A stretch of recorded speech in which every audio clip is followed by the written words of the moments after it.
So today we're diving into a story where fact and fiction collide in the super high-stakes world of Formula One. We're going to look at a real-life scandal that absolutely rocked the sport and the Hollywood movie it inspired. Yeah, get ready, because we are going deep on the infamous Crashgate incident and its big-screen version. And this quote right here from Brad Pitt's character Sonny Hayes, it just perfectly nails the desperation that pushes his team, who are dead last by the way, to try something totally extreme. It's a move that feels ripped straight from the headlines, and it really sets the stage for everything we're about to talk about. So we're going to see just how the new F1 movie borrowed its plot from one of motorsport's absolute darkest moments, the 2008 Crashgate scandal. You'll see how Hollywood took this real-life controversy and, well, cranked it up to 11, creating a story that's in some ways even more chaotic. But, before we even get into the weeds of the scandals, it is so important to remember just how dangerous Formula One is. The movie really grounds itself in a true story of survival, taking inspiration from Martin Donnelly's horrific 1990 crash. His story is a powerful reminder of the life-and-death stakes these drivers face every time they get in the car. All right, let's jump into the real-world story here.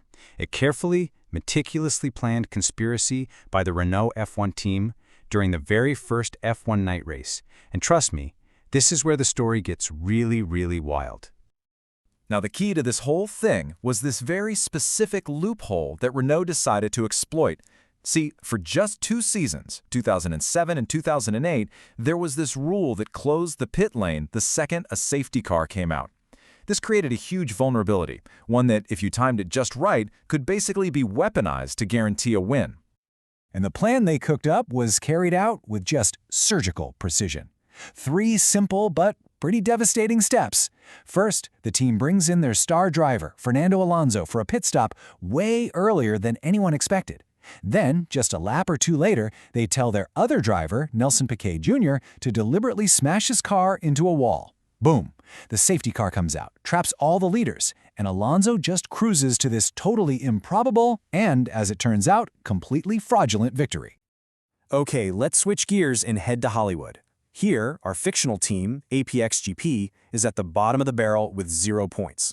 So what do? They come up with this radical Hail Mary strategy they call Plan C for chaos. This is where things get even crazier. Now, unlike Crashgate, which was this one, single, targeted act, Plan C is all about creating repeated, chaotic moments. The whole goal is just to cause mayhem, subtle nudges that spin out other cars, hitting track signs to scatter debris everywhere, all of it designed to trigger safety cars and give their rookie driver a totally unfair leg up. And this is where the movie really takes a big, big creative leap. It basically suggests a team could pull this stuff off without getting caught. But in today's F1, no way. Every team's radio is broadcast and recorded. Any hint of a conspiracy like this would be sniffed out immediately and would almost definitely mean a lifetime ban from the sport. Okay, so this brings us to the main event, a head-to-head showdown. Let's compare the real conspiracy with its fictional, Hollywoodified counterpart.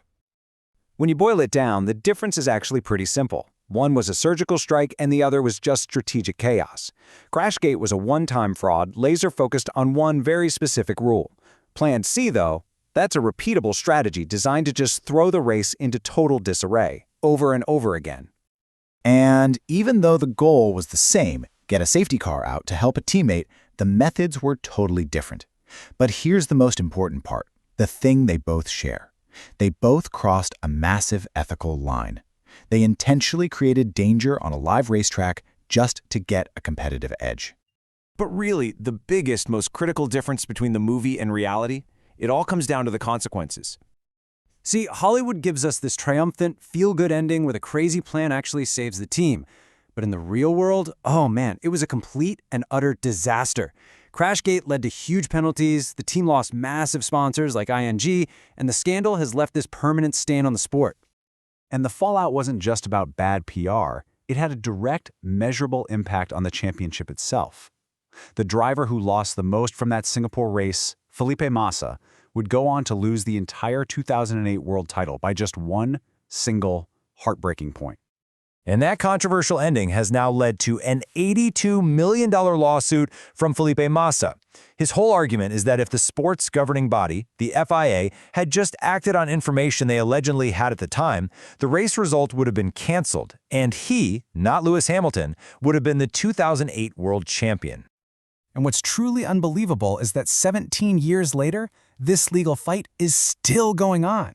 It really makes you ask some deep questions about whether sporting results should ever be considered final, especially when you're faced with proven, deliberate cheating. I mean, just look at this timeline. From the crash itself in 2008, to the FIA handing out bans, to those bans then getting overturned by a French court, and now, all these years later, the fight is still raging in a London High Court. The journey of this scandal has been incredibly long and just so complex. So ultimately, this whole story, both the real and the fictional parts, leaves us with this really provocative question about justice and integrity. It forces us to ask, if a crime fundamentally changes the course of history, can that history, or even should it, ever be rewritten? What do you think?